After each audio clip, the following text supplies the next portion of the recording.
ராஜஸ்தான்காரன் கடை வச்சுருக்கான். அவன் கடையில் தான் இன்றைக்கி வீட்டில் பாஜி ஒன்றும் பாஜி வந்து குழம்பு ஒன்றும் வைக்கலன்னு சொல்லிட்டு கொஞ்சமாக கூட்டு மாத்திரம் வாங்கிட்டு வந்து தயிர் வச்சு மேனேஜ் பண்ணிக்கலான்னு பார்த்தா இது ஏதோ ஒரு இது என்னது சேவு குழம்பா.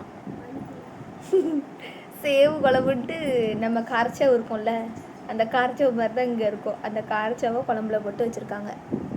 அது பார்க்கறதுக்கு என்னமோ பளபளன்னு சைனிங்காக நல்லா தான் தெரியுது. ஆனால் வாயில் டேஸ்ட்டு வச்சா நல்லாவே இல்லை. இதையும் இப்படி ஒரு மாடலாக செஞ்சு இங்கே சாப்பிடுதாங்க. இதையும் சாப்பிட்றதுக்கு அங்கே கூட்டமாக தள்ளிட்டு வராங்க. அதுக்கு நம்ம வைக்கிற சவுத் இண்டியன் ஃபுட்டு எவ்வளவோ ஃபேமஸ். வகை வகையாக டிசைனாக கலராக வெரைட்டியாக நிறையா பண்ணுவோம் நம்ம.